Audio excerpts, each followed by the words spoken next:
যোৱা এসপ্তাহ ধৰি আমাৰ ইয়াত আইন শৃংখলাৰ পৰিস্থিতি অলপ প্ৰত্যাহ্বানমূলক হৈ আছে।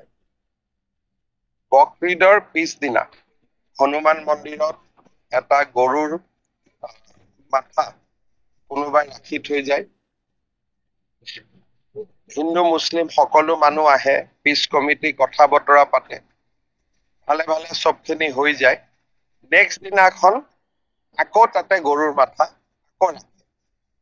তাৰপিছত ৰাতি শিল পাথৰ মাৰা কাম চলি আছে।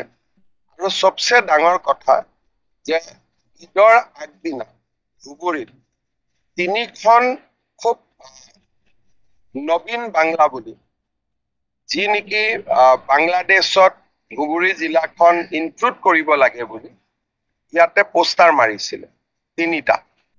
আৰু 3টা পোষ্টাৰৰে আপোনালোকে যদি চাই তেতিয়াহ'লে তাত বেলেগ বেলেগ ধৰণৰ পোষ্টাৰবিলাকত কথা লিখা আছিলে, যিখিনি মোৰ নলেজলৈকে আহিছে।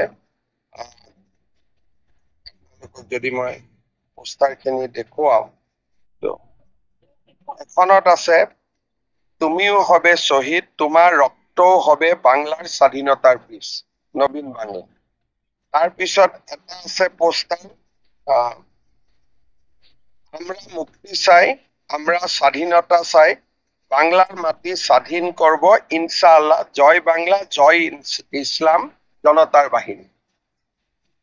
এই আৰু একটা পোষ্টাৰ আহিছে, ইয়াতো নবীন বাংলাদেশ, নিউ বাংলাদেশ বুলি কিছুমান আৰ্মিৰ সিগনেল ইয়াতে লিখি থৈ গৈছে। তাৰমানে ধুবুৰীত শান্তি কৰিবৰ কাৰণে এটা কমিউনেল শক্তি এটা ইয়াত এক্টিভ হৈছে। বিষয়টো গম পাই মই আজি ধুবুৰীলৈ আহিছো। ধুবুৰীত ৰাতি শ্বুট এণ্ড চাইট অৰ্ডাৰ দিয়া হৈছে। যোনে শিল মাৰিব, পুলিচে ডাউট কৰিলে তাক গুলি মাৰিব, কোনো কথা নাই। আজি আমি গভৰ্ণমেণ্টৰ পৰা, মই গুৱাহাটীৰ পৰা গৈয়ে shoot and sight order issue কৰি আছো। ৰেপিড একশ্যন ফ'ৰ্চ CRP ইয়াত আহিব। আৰু ধুবুৰীত যিমান ক্ৰিমিনেল আছে, যাৰ ওপৰত নন বেইলেবল ৱাৰেণ্ট আছে, যি আছে, আমি সকলোকে এৰেষ্ট কৰিবৰ কাৰণে SP কৈছো। চিনিয়ৰ অফিচাৰ সকলো ইয়াত আহিব।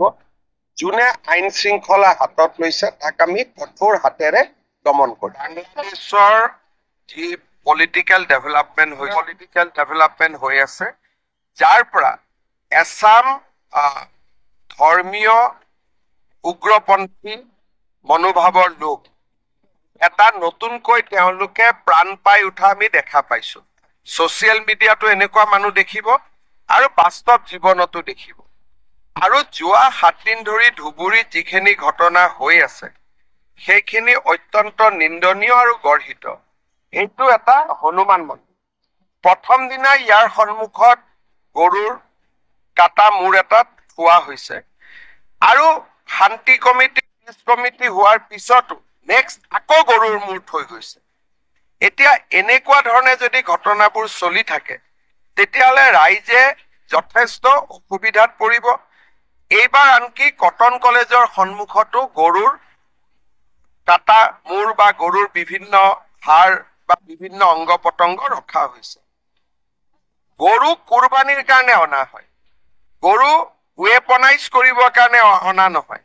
এতিয়া এচাম লোকে ভাবে যে এই জায়গাটোত যদি মই বাৰে বাৰে গৰুৰ মাংস আনি থাকো তেতিয়াহ'লে মানুহটোৰ পৰা হিন্দু মানুহখিনিয়ে মাটি বিক্ৰী কৰি গুচি যাব।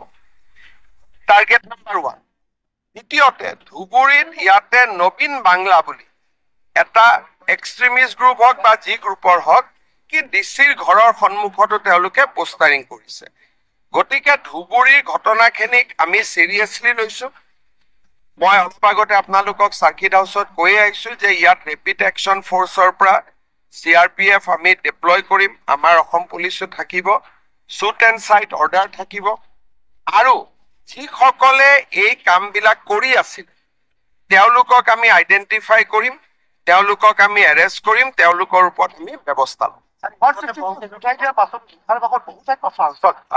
মইতো নিজেই কৈছো, পাথৰ হোৱা খবৰটো পায়েতো মই আজি ইয়াত আহিছো। যদি পাথৰ নহলহেঁতেন মইতো ইয়াত নাহিলোহেঁতেন।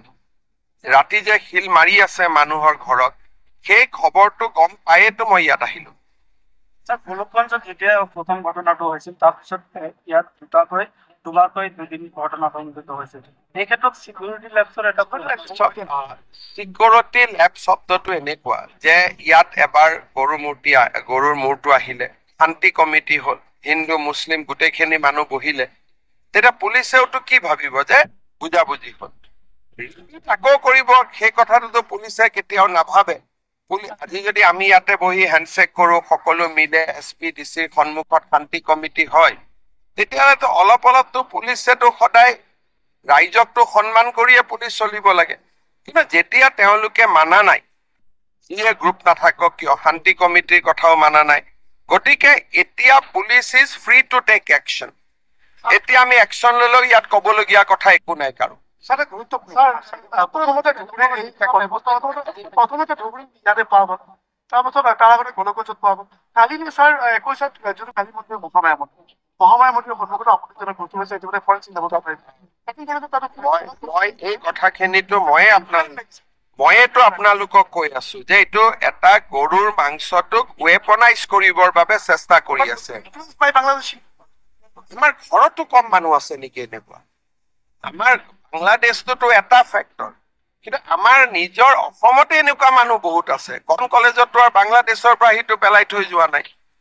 গতিকে বাংলাদেশটো এটা, কিন্তু অসমৰ ভিতৰত এনেকুৱা শক্তিটো আছেই। এই যে মানসিকতা গঢ় উঠিছে ছাৰ, বিষাক্ত ৰোগ হৈছে সমগ্ৰ নামনি অসম, তেওঁলোকৰ বিৰুদ্ধে অভিযান চলিব লাগিছিলে। চক এটাই কথা,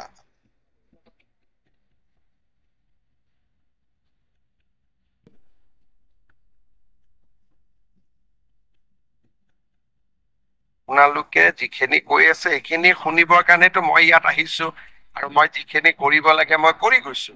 যে আপোনালোকে অহা 2-4 দিনত দেখা পাব। আৰু এটা গুৰুত্বপূৰ্ণ কথা, যিসকলে মতা বহুত ব্যক্তি আছে যাৰ নেকি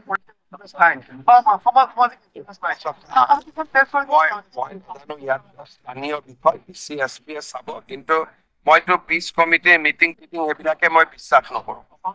মোৰ কথাটো হ'ল যে এইবিলাক মিটিং টিটিং কৰি থাকিলে সময় যায়, আমি যোনে আইন ভংগ কৰে তাৰ ওপৰত একশ্যন ল'ব লাগে। আজি ইয়াতে যিখিনি ঘটনা ঘটি আছে, এই ঘটনাখিনি খুব চিন্তনীয়, খুব আমাৰ কাৰণে it is a matter of concerned. কিন্তু আপোনালোকে মোক যিমান প্ৰশ্নৰ উত্তৰ খুজিছে সিমান প্ৰশ্নৰ উত্তৰ মোৰ লগত নাই, কাৰণ মই মুখ্যমন্ত্ৰীৰ দায়িত্বত থাকি এনেই যি পাওঁ আপোনালোকক সন্তুষ্ট কৰিবৰ কাৰণে মই উত্তৰ দিব নোৱাৰো।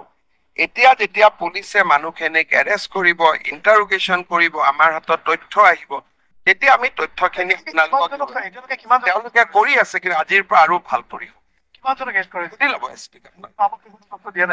SP এতিয়া আপোনালোকে সুধি ল'ব। SP ধুবুৰী পুলিচৰ টুইটতো পাব, ছচিয়েল মিডিয়াতো পাব। ধুবুৰী পুলিচে টুইটো কৰিব, ছচিয়েল মিডিয়াও। আপোনালোকে কিমান এৰেষ্ট কৰিছে, কি কৰিছে, আপোনালোকে ধুবুৰী পুলিচক মই কৈ যাম, ছচিয়েল মিডিয়া পোষ্ট থাকিব, আপোনালোকে পাবই। আৰু SP কো আপোনালোকে লগ কৰিব, মই কৈ থৈ যাম। বেলেগ গ্ৰুপ দিটো লাভ নাই না, ইয়াতে গৰুৰ মূৰটো থৈ গৈছে, আৰু ইয়াৰ ৰূপৰ কি কথা আছে? গতিকে এইবিলাক য'ত যি কোনে লিখি থাকক, আমি যিটো দেখিলো এইটোৱে মেইন কথা। চবতে অভিযান চবতে চলি থাকিব।